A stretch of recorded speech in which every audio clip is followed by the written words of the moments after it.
Bismillahirrahmanirrahim. In the name of God, the most merciful. We have to start the regional cardiology tract, cardio-obstetric clinic, peripartum cardiomyopathy. And I have the honor to announce for the first speaker, Professor Nasser Taha from Minya University. He will speak about the diagnostic algorithm and workup for suspected peripartum cardiomyopathy. Welcome, Dr. Nasser.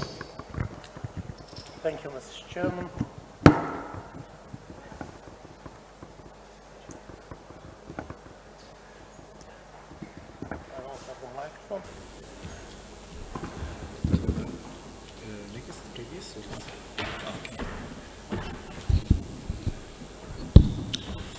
Thank you, Mr. Chairman. I'm very honored to be here today, and we are going to discuss a very important issue of the peripartum cardiomyopathy. I will start by the diagnostic algorithm of and workup for suspected cases of peripartum cardiomyopathy.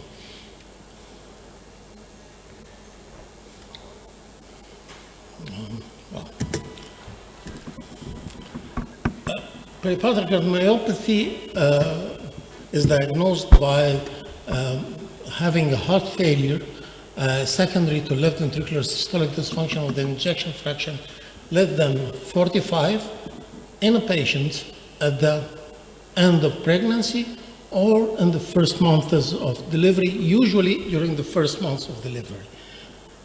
Associated with that there is no identifiable cause of heart failure other than presence. This is the incidence of peripartum cardiomyopathy, and as you see, most of the cases occur in the first month following delivery, and this coincides with the very high peak of the prolactin in the serum of these patients. This is a very important statement or a position statement that have been published in a few years ago in the European Society of Cardiology, and this is very elegantly showed the whole spectrum of peripartum cardiomyopathy, and we're very honored that the publisher of this paper is the author of this paper is Karen Slewa, which we are very honored to have her today with us.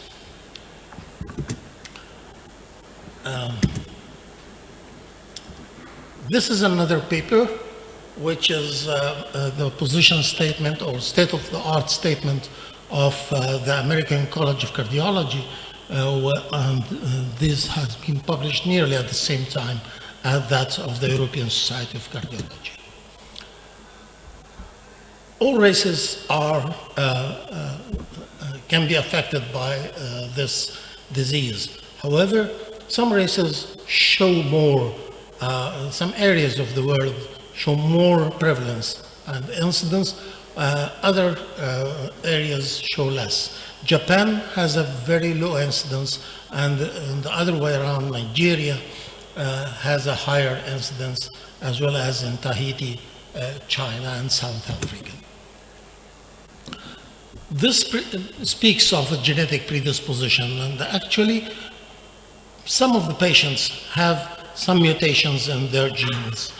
These patients account for 15 to 20% of the peripartum cardiomyopathy.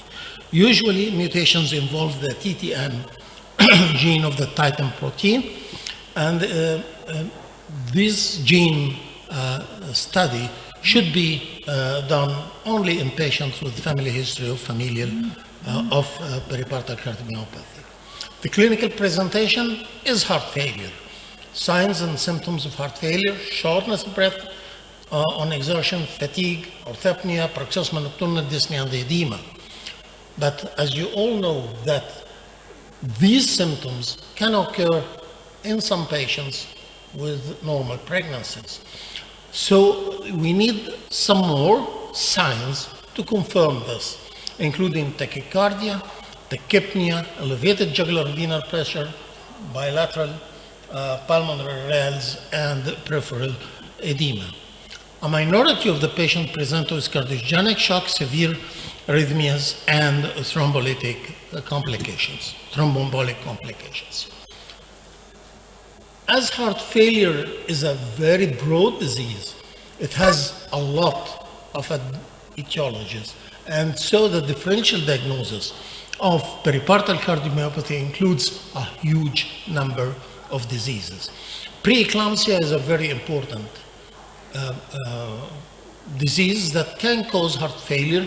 In this respect, it would be a diastolic heart failure rather than a systolic one.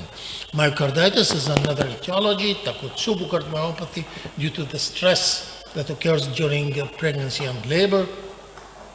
Familial cardiomyopathy, pre-existing cardiomyopathies, recurrent peripartal cardiomyopathy, hypertrophic cardiomyopathy, arrhythmogenic right ventricular dysplasia, and as well as left ventricular non-compaction.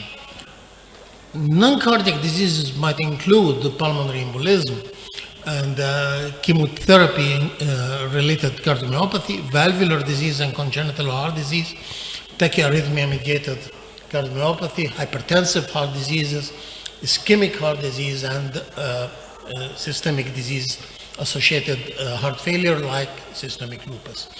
So to resolve or to define which of these etiologies is present needs a lot of investigations. ECG is helpful to show other etiologies. If you find left bundle branch blocks, you might find structural heart disease underlying. If you find acute myocardial infarction, this can explain the cardiogenic shock and heart failure in these patients. But usually you don't find this. You just find non-specific STT changes. Echocardiography is the cornerstone of diagnosis together with the natriuretic peptides. If you find the ECG, the ejection fraction less than, you need to find the ejection fraction less than 45. You might find endocardiac thrombi, and of course the echo will rule out structural heart disease presence. Natriuretic peptides are very important. If it is normal, this rules out heart failure. But let me remind you that the cutoff values during pregnancy and postpartum period is different. Normal BNP is less than 100, and the cutoff value for a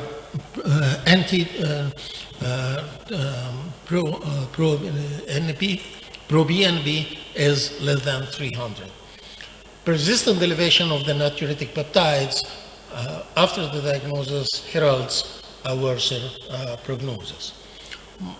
MRI might be needed if we want to exclude a myocarditis or arrhythmogenic right ventricular dysplasia.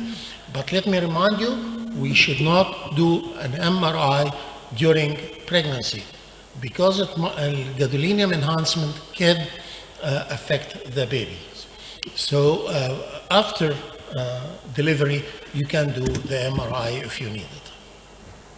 This is the algorithm that has been proposed by the European Society of Cardiology, and if we find the symptoms of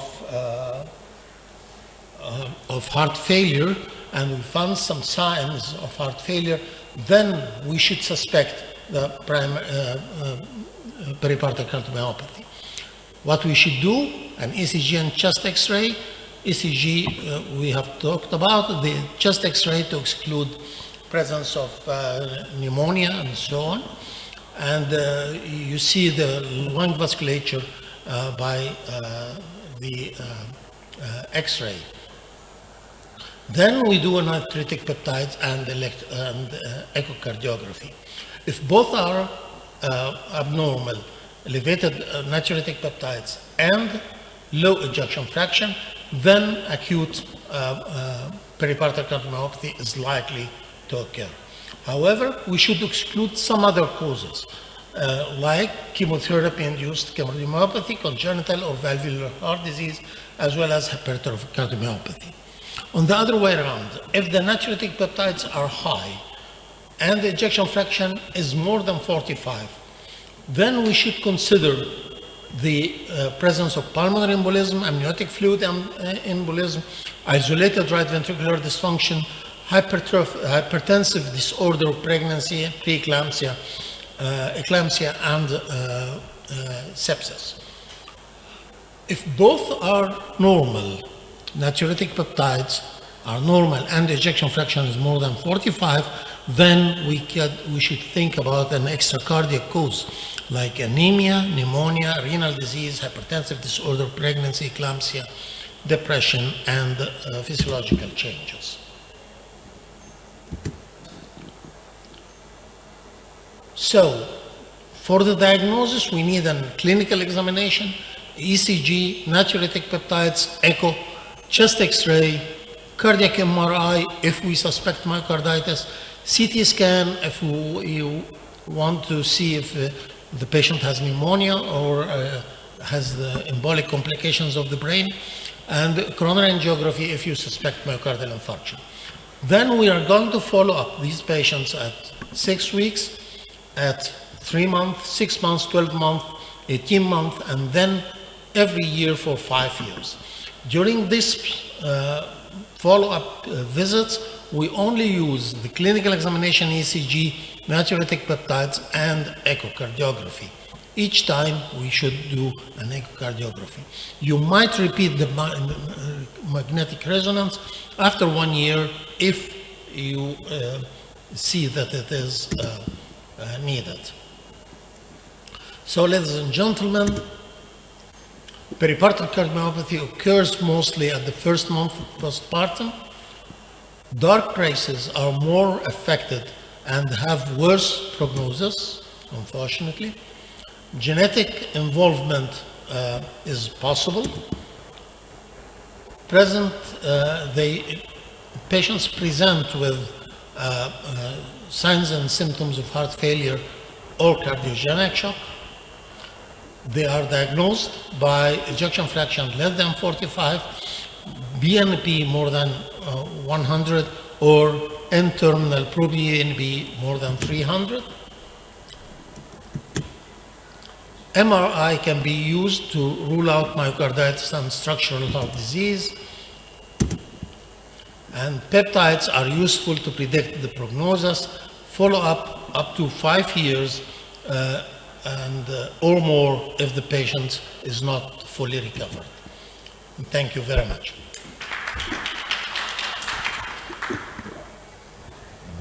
Thank you, Dr. Nasser. We move to the next session. The next speaker.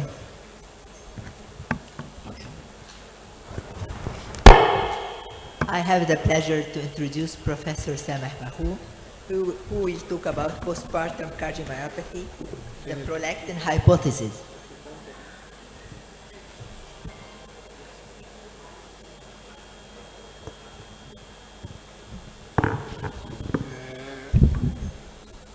Dear professors, dear colleagues, my lecture today is in the form of a question: is prolactin hypothesis the accepted hypothesis?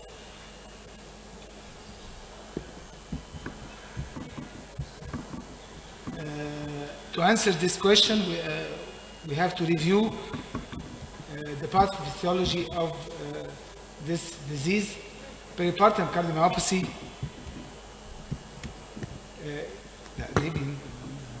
is a multifactorial disease with many factors merging together.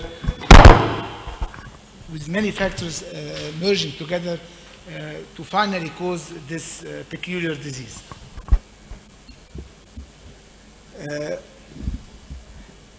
To understand this, a combined two-head model has been suggested, comprising host susceptibility on one hand, or patient predisposing factors on one hand, and angiogenic imbalance on the other hand.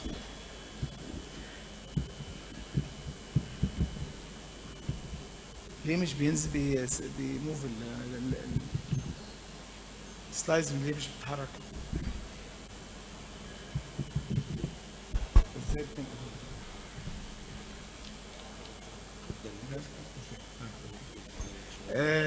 let's start by the patient predisposing factors. ليه بيتحرك تاني؟ ليه نقل؟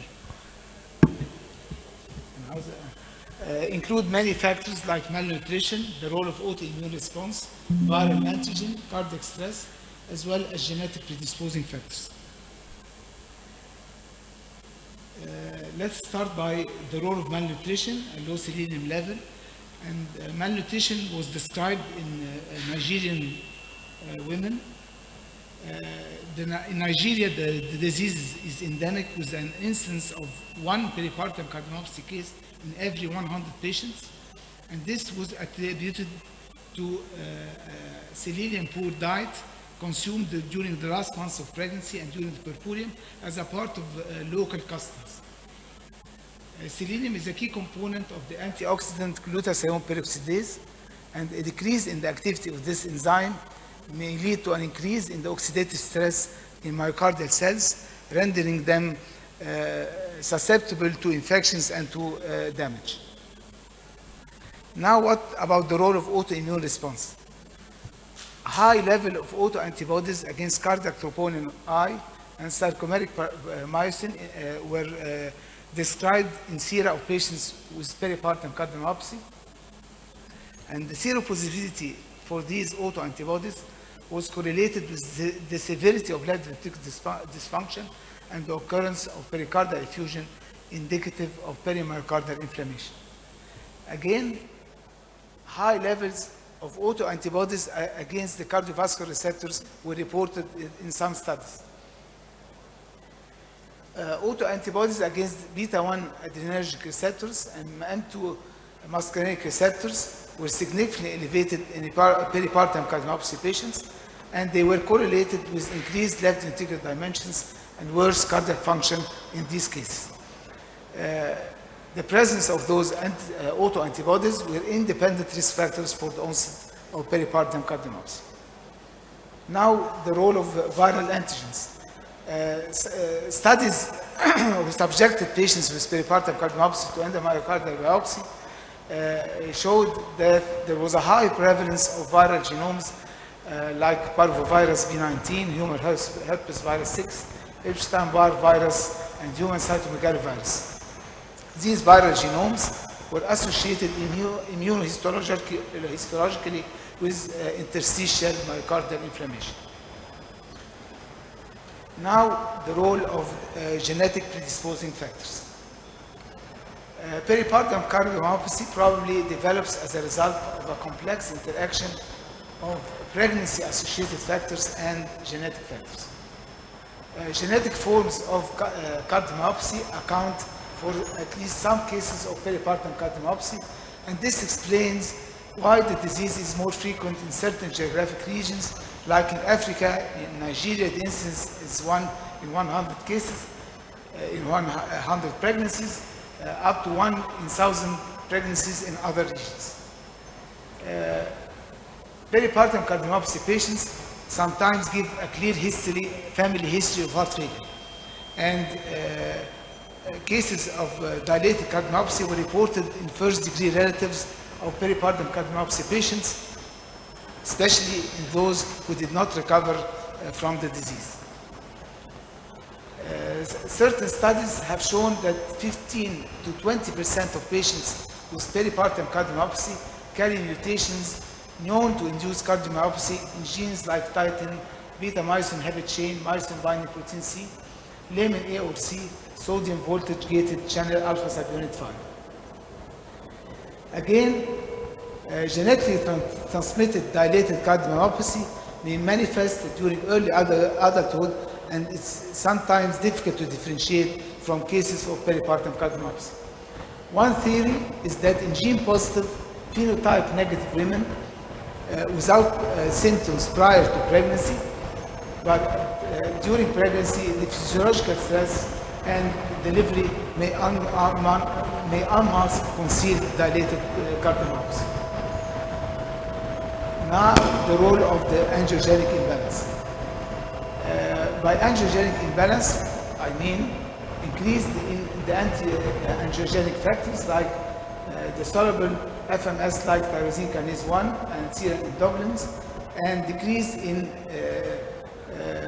angiogenic factors like placenta growth factor and the vascular endothelial growth factor.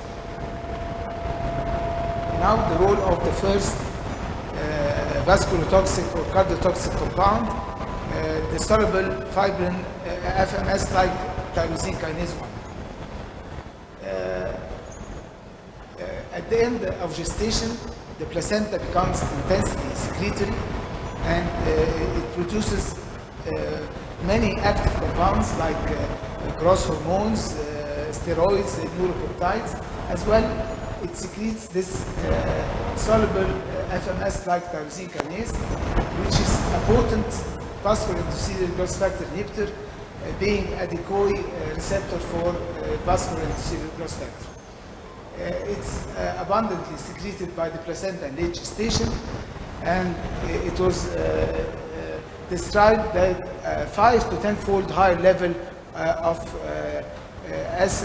this soluble FLT1 were found in peripartum cardiomyopathy patients.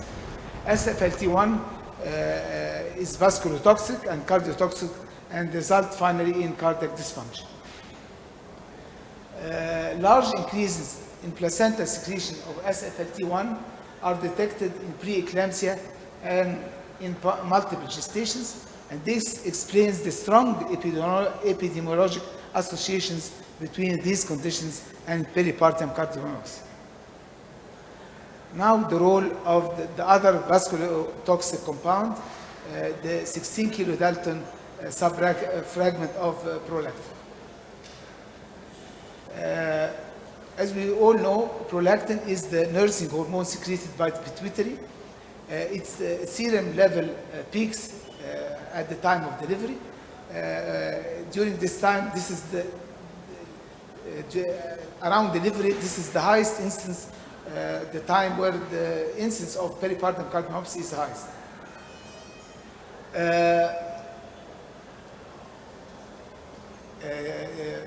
During the late gestation, there is increased in the oxidative stress, and there is generation of large amounts of reactive oxygen species, and these reactive oxygen species trigger the activation of several proteases like cathepsin D, which cleaves the full length 23 dalton prolactin hormone into the 16 kilodalton subfragment, which is among other subfragments. They are all named as visoinhibins. This vasculotoxic compound, the 16 kilodalton subfragment, inhibit endothelial cell proliferation and migration. It induces endothelial cell apoptosis, and it also induces the vascular endothelial cells to release microparticles carrying very active compounds like the microRNA 146A particles, which become internalized into the cardiac myocytes, inhibiting cardiomyocyte metabolism and inducing cardiomyocyte apoptosis, and finally causing cardiac dysfunction. I want to show you this meta-analysis in support of this prolactin hypothesis.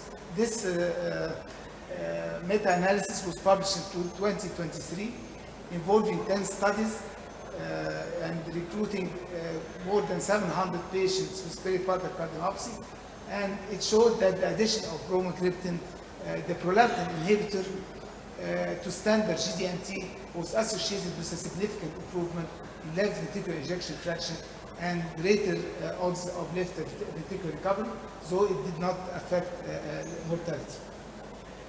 So my take-home message, or my reply to the initial question, The prolactin hypothesis is valid, however, it's only one piece in the puzzle of this peculiar multifactorial disease.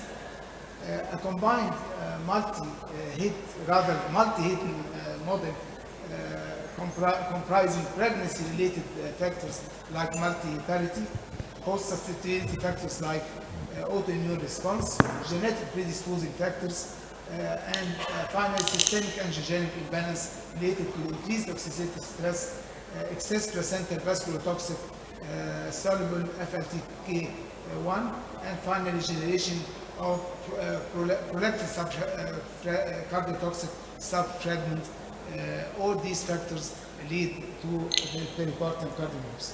Thank you. Thank you, Dr. Sameh, for this very informative talk.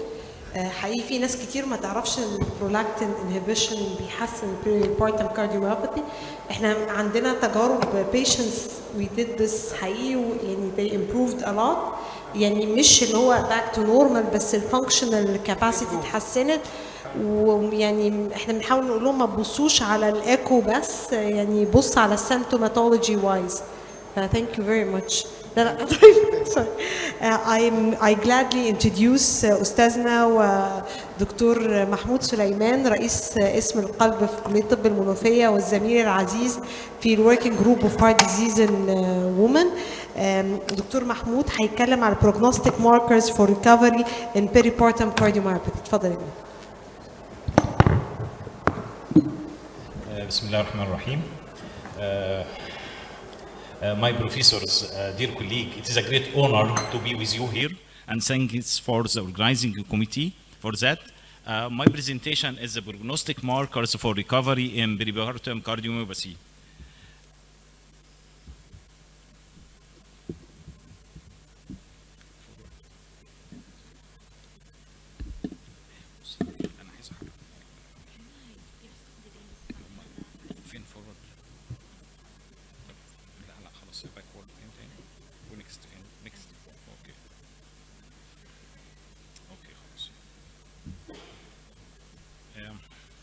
As Dr. Nasser showed us, when dealing with a cardiomyopathy, we use the clinical diagnostic workflow, starting with the clinical scenario with the symptoms and the EKG finding, then multimodality imaging. With multimodality imaging, you can characterize the functional and structural changes. And so you can identify the phenotype of cardiomyopathy. Besides that, additional tests are needed like laboratory and genetic testing. With multimodality imaging, besides defining the phenotype of cardiomyopathy, it aids in the risk stratification and disease prognostication and disease progression. If we come back to the genetic screening in peripartum cardiomyopathy, as Dr. Sameh said before, the genetic testing in peripartum cardiomyopathy is mirror to those in dilated cardiomyopathy. And to this moment, we cannot use them as a predictors of recovery. Why? Because they need modifiers to be manifested. This is first. Second, we need more transcriptional studies to be used as a predictor of recovery. So what we have? Before going to the predictors of recovery, when dealing with peripartum cardiomyopathy, we should not neglect and we should not forget non-genetic causes of dilated myopathy, like infections, toxins, endocrinal causes, nutritional causes, electrolyte disturbances, autoimmune diseases, and the drugs, neoplastic drugs, which is common, psychotic drugs, which is common. This must be excluded when dealing with cardiomyopathy. If we come back to the follow-up of cardiomyopathies, all cardiomyopathies, class 1 level of recommendation C, use ECG and multimodality imaging. In peripartum cardiomyopathy, besides the clinical assessment, usually you use echocardiogram and BNP. If we focus about the predictors of recovery in peripartum cardiomyopathy, we should know that about fourth to one half of patient recover and the other not. One half do not recover. The precise mechanism up to this moment is still not well defined. So we should intensify our work, our knowledge to know the predictors of recovery in patients with peripartum cardiomyopathy.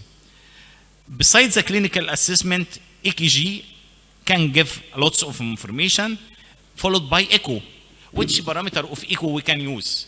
First, the left ventricular function ejection fraction, which is base for even for the universal definition of heart failure, despite its limitations. Left ventricular dimension, end systolic and end diastolic, and lastly, global longitudinal strain.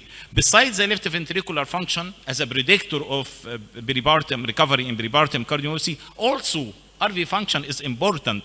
Other parameters like mitral regurg, tricuspid regurg, pulmonary hypertension, LV thrombus, all these can be used. Continuing the multimodality, magnetic resonance imaging and late gadolinium enhancement also has a rule. Biomarkers like pro-BNP, prolactin, and the systemic inflammatory index also has a rule. Other parameters like maternal obesity and ethnicity. If we start with the ejection fraction, data from the IBAC revealed that left ventricular ejection fraction at the time of diagnosis is the most reliable predictor of adverse event and long-term recovery. This study published in JACC 2015. Also, if we consider the right ventricular function as a predictor of recovery, this study published in the European Society also is the year heart failure, the year 2015, they concluded that beside left ventricular systolic dysfunction, right ventricular dysfunction and dilatation are observed in about 1/3 of peripartum cardiomyopathy patients at the time of diagnosis. And right ventricular dysfunction is associated with unfavorable outcome. So the right ventricle is always forgotten, and this is not good. What about biomarkers? First, troponin. The first study was a Chinese study in the year 2007 by Professor C. Lu Ho et al. They concluded that serum troponin concentration measured within 2 weeks only of the onset of peripartum cardiomyopathy was correlated negatively with the ejection fraction at follow-up. And this marker over a simple, quick, expensive, non-invasive method for predicting persistent LV function at less than 50%. And they use a cut-off point of 0.4 as a cut-off point. What about pro-BNP, which is used in heart failure? Data published in the Heart Failure 2014. Prolactin in terminal baseline in terminal pro-BNP and the failure to increase the oxidized LDL beside interferon gamma and the prolactin are associated with poor outcome in peripartum cardiomyopathy. If we came to the magnetic resonance imaging, the presence of late gadolinium enhancement by cardiac MRI may indicate fibrosis associated theoretically with less myocardial recovery. However, most patients with peripartum cardiomyopathy do not demonstrate late gadolinium enhancement.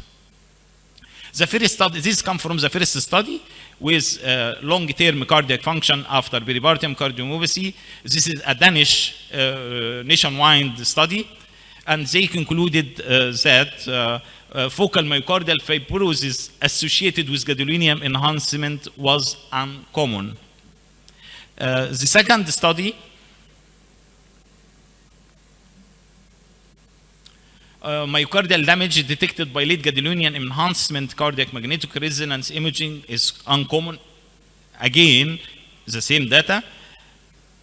And they said that in their conclusion, factors that other than focal myocardial damage detected by late gadolinium enhancement may explain the initial transient depression in the baseline ejection fraction, yet focal myocardial damage may contribute to persistent dysfunction and hinder recovery in a small minority. And most women exhibit favorable change in ventricular function over 6 months. Other predictors, maternal obesity, very important. This study published in the Perinatal American Journal 2019, they concluded that obese and non-obese women had similar LV dysfunction at the entry, the same. Despite of that, obese women had greater LV size and less recovery at 6 and 12 months post-recovery. And the body mass index was positively associated with leptin and ventricular diameter. And the greater BMI at the entry remained associated with less ventricular recovery at 6 months in adjusted race stratified model. About the ethnicity, unfortunately, the African American ethnicity is strongly associated with lower rates of recovery, longer recovery time, more adverse outcome, and higher mortality. This is disappointing. Despite the civilization of the first world, still African American. Also in peripartum cardiomyopathy. This study published in the JAMA 2017. Comparison between the clinical characteristics and outcomes of peripartum cardiomyopathy between African American and the non-African American. They concluded that African American women were also more likely to worsen after initial diagnosis, were twice likely to fail to recover. When they did recover, they take twice long to recover, despite apparent adequate treatment. And I do not believe in this statement, because African American doesn't have the same treatment lines in America. If we come to novel predictors, monocyte count to HDL cholesterol ratio has emerged as a new predictor of inflammation and oxidative stress. And this is study firstly indicated that monocyte HDL ratio was a significant predictor of persistent left ventricular systolic dysfunction in peripartum cardiomyopathy and may contribute to determining high-risk patient. Also, systemic inflammatory index are independent prognostic factors for persistent LV dysfunction in peripartum cardiomyopathy, and this is published in the year 2022. If we came after all of these parameters to meta-analysis, a systematic review, 18 cohort studies included more than 1,000 of patients with peripartum cardiomyopathy. 6 markers out of 11 were eligible to be associated with peripartum cardiomyopathy recovery.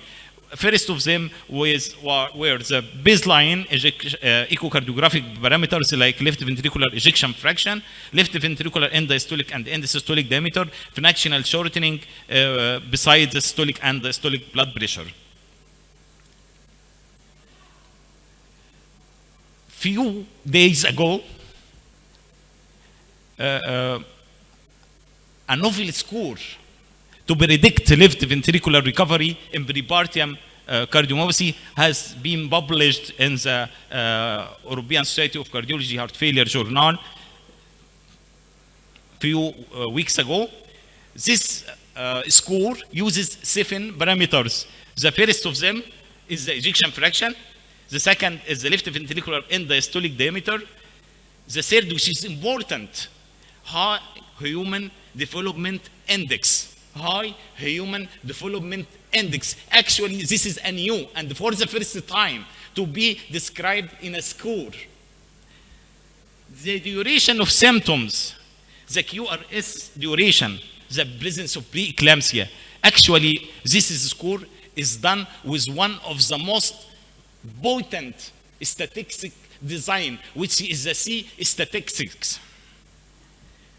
In the conclusion of this model accurately predicts LV recovery at 6 months in women with peripartum cardiomyopathy and this corresponding score can be easily applied in clinical practice to predict the probability of recovery for individual patient to guide the tailored treatment of this patient. This paper published January 29 by Professor Alan Jackson and Karen Silva. So to conclude, I should first have the honor to have Professor Karen Silva with us here, and we must listen to her about everything about cardiomyopathy. Thank you all.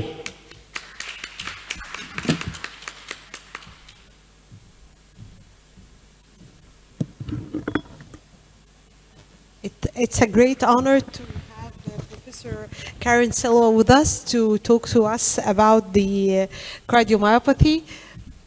She will, Dr. Karen from South Africa, she will speak about the possibility of subsequent pregnancy in peripartum cardiomyopathy. Is it hopeful or not? Just the next year. Okay. Thank you. First, I would like to thank you for inviting me to speak at this Congress. It's not my first time here, but it's really a pleasure to come back. And thank you for the previous speaker to cite already a lot of our research. And I also want in particular to thank from the European Observational Research Program. Egypt was the highest recruiting country. Almost 100 patients came from Egypt. And I want to encourage you to publish separately this data because it's really a very important data which came from this country. So let me start with my talk on if you had PPCM, can you have another child? It's a common question. So there is a paucity of prospective data on women who have been diagnosed with peripartum cardiomyopathy, finding out what happens if they have another pregnancy. Currently, our recommendations are based on a position paper which was published in 2018, which summarizes the evidence we had at that time for the long-term outcome, risk stratification for further pregnancy, and the overall management. However, I want to show you some data which are not yet published, which are a sub-study from the Euro Observational Research Program on peripartum cardiomyopathy. We had altogether 750 patients who were included into that study. And then in 2019, we asked who would be able to obtain ethic approval for a sub-study where in this big cohort of 700 patients, prospectively we collected data of those women who had another pregnancy. And this had the advantage that we had a prospective study where you had one pregnancy, another one, and some women actually had 4 pregnancies. How do I get the echo away? Can I put that down? Or just like that? I have 2 microphones.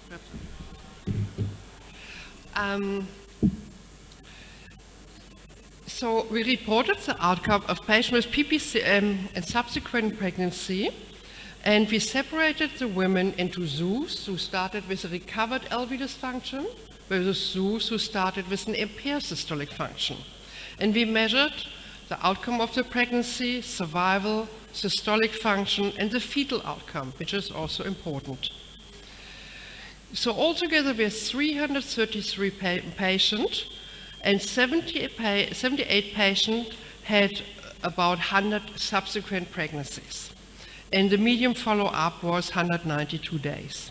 What is important, we had 25% of the patients ended the pregnancy prematurely, and the majority of them actually had a therapeutic termination of pregnancy, which is at the moment recommended by many physicians and by the current guidelines.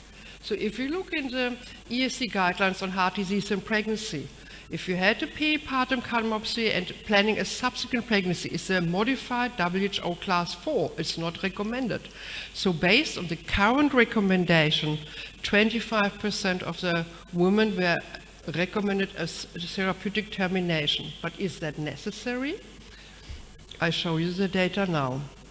So we had 73% of the patients started with recovered function, and 27, so 1/3 of the patients started with a reduced systolic function. There were no difference in the age, ethnicity, parity, mode of delivery, frequency of hypertension with the woman who had a poor outcome to start and a good outcome to start.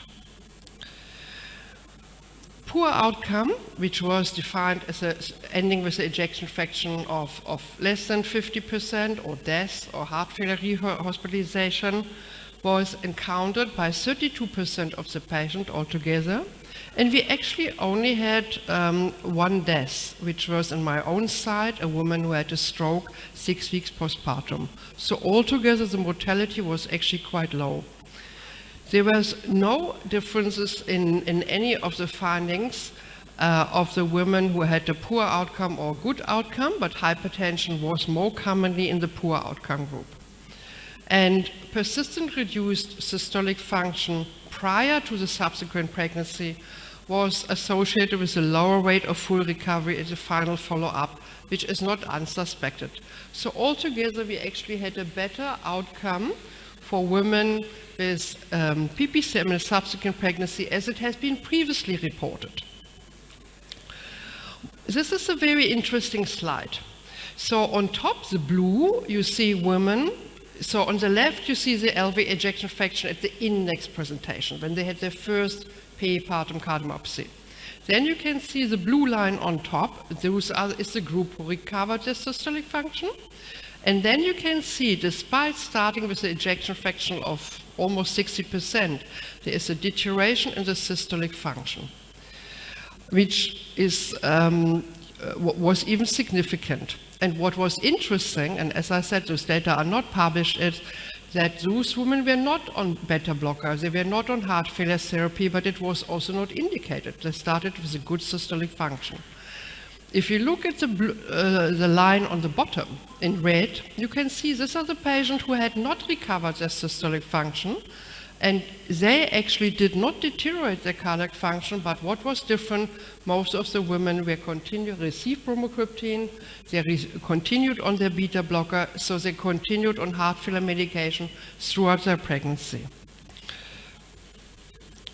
So altogether, we found a lower than expected morbidity and mortality.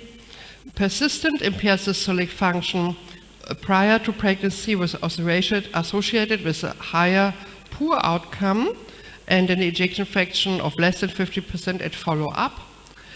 And there was only one death in the study occurring in the group. And I want to thank again the investigators. We had recently also a study from the US who also looked at subsequent pregnancy in peripartum cardiomyopathy. And I want to put our data in context of the American paper. So you can see it was a retrospective, published in JACC, a retrospective review of 137 women who had altogether 45 women who had another pregnancy. And 80% were African American descent, and 75% were from a low socioeconomic background. They also had a high percentage of drug abusers, which was more than 40%. So this is different to our cohort, where this was not happening. Most likely also what you don't have in Egypt. Then they looked at the decrease in the mean ejection fraction, and in everyone there was a decline in systolic function from 45 to 41%.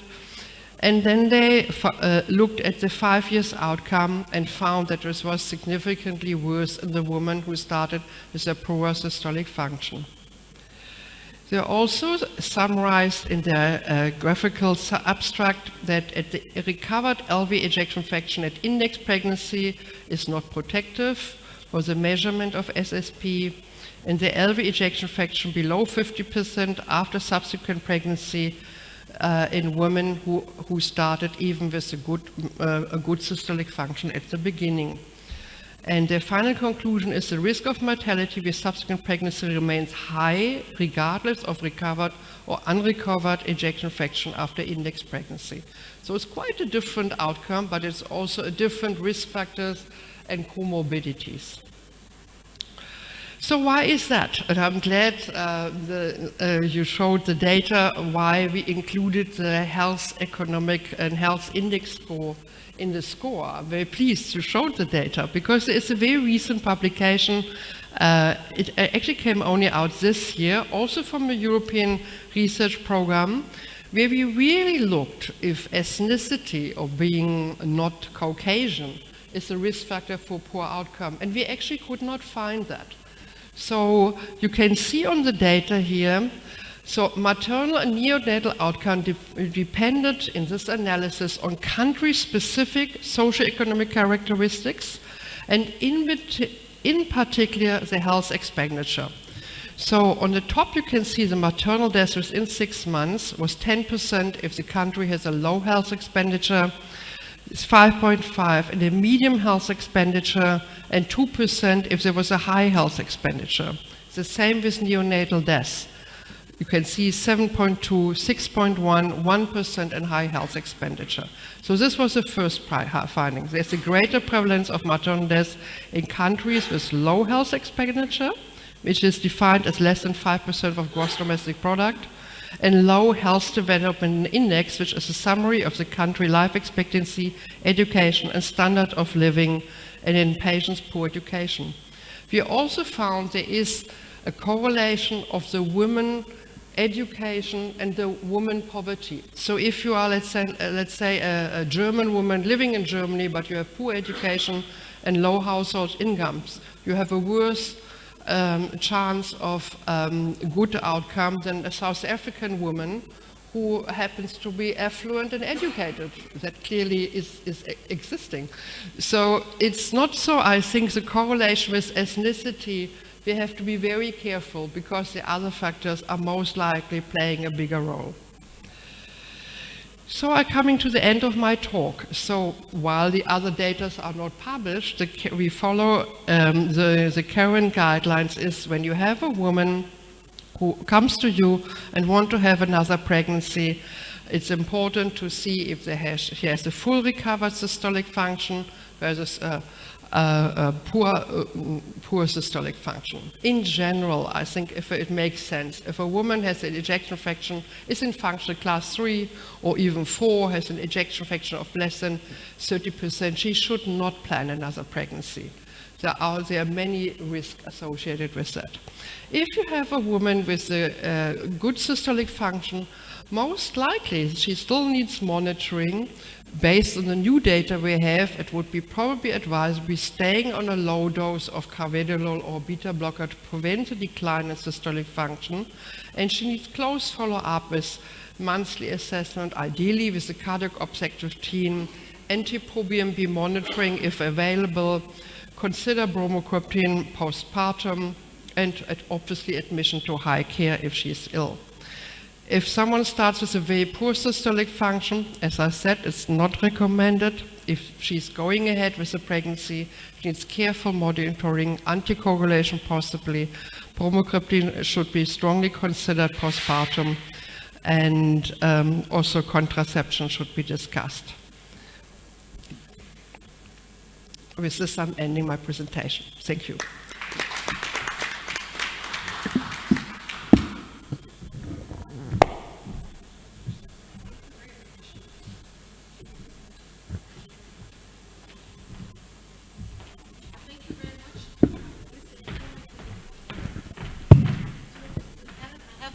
One question, please. Yes.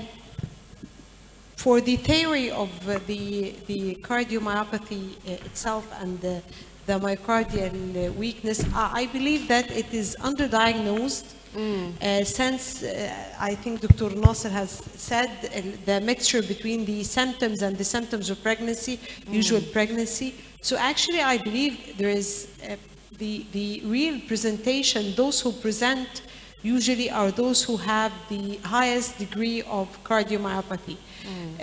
So, as we said, we need to go deeper to collect cases to know why do some patients, they present with an ejection fraction of around 50 or 45, and some present with severe impairment of LV systolic function and also with mitral regurg and more predominant symptoms. Do you have any ongoing data for why some patients present with a very deteriorating symptoms and others present with more or less mild impairment of LV ejection fraction?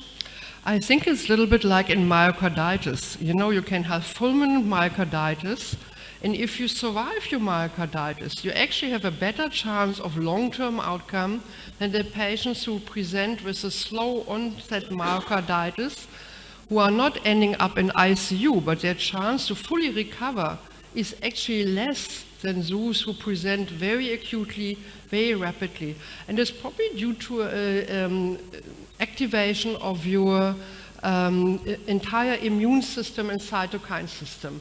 And remember also there's a correlation with age and myocarditis. So we found the same in peripartum cardiomyopathy. So women who present very dramatically, ending up in ICU, if you can bridge them over this period, if you look 2 years later, they're more likely to recover. And the one who presents 3 to 4 months postpartum, slow onset, they do sort of okay, but if you look later, very few of them recovered their cardiac function. Yeah. Professor Karen, actually I have met you more than 100 times before, only in the literature, and this is the first time in person. My question to you, sometimes we have some ladies came to us with low ejection fraction, WHO 4, and insisting to continue pregnancy. I know, I have to say. They said, living with a baby is a life, and without it is not a life, and let me die. What will you do? Oh, I have exactly the same in South Africa. I mean, women just come and they just fall pregnant. They don't ask for my permission. So then we see them really every month. We fine-tune the diuretics. We continue on low-dose beta blocker. We do a quick echo to see if there's LV thrombus and then add low molecular heparin. And I must say, most of them, I think in the last 5 years, we only had 1 death. And this was due to a stroke postpartum, probably a clot. What about the mortality in this subset of patients? The mortality is surprisingly low if you monitor them very carefully. I really, don't get me wrong, I'm not promoting that you should recommend falling pregnant. But to my big surprise, we managed to get virtually all over the pregnancy. Yeah. If you permit, one question from Professor Sameh. Hello, thank you for the very elegant lecture. For those who recover, for how long do you advise maintaining the anti-failure measures?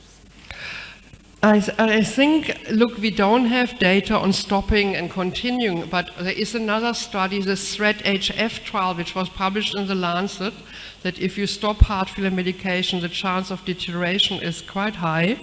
So I personally continue, first stop the ACE inhibitor, and we continue on the beta blocker for at least 5 years. But there are no prospective data on that. And do you advise them not to get pregnant? No, after 2 years. 2 years you should wait, and then you can have another family. Thank you. Okay. Let me tell you about the case that I have seen. Yes.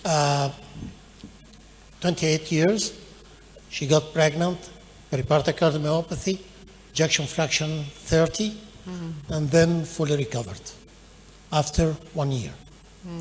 And I kept her for 2 years later on anti-failure measures, and then she decided that she wants to get pregnant.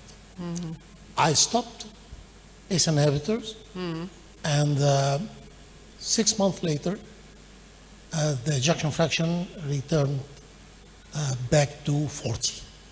Okay. Would I allow her to get pregnant more once again or not? I mean, She's on beta blocker. I would. I mean, that's what we do. I mean, I see this all the time, and if it's really a big wish of this family, what we do, what I always do, I ask the family, I mean the partner and the woman to come in. I explain them there is a substantial risk that something might go wrong, or a stroke, which is very disabling not only for the woman but the entire family. Often the men said, oh, look, we have 2 kids, we really don't need another one. It's interesting, if I tell that to the men, they don't want to be the sole caregiver of the babies, so they don't want more children usually. But if they go ahead, they go ahead. That's what I do. Yeah. Thank you. Thank you very much, Professor Karen, for this very informative talk. Now we come to the end of this session. We thank our speakers and our co-chairman. Thank you.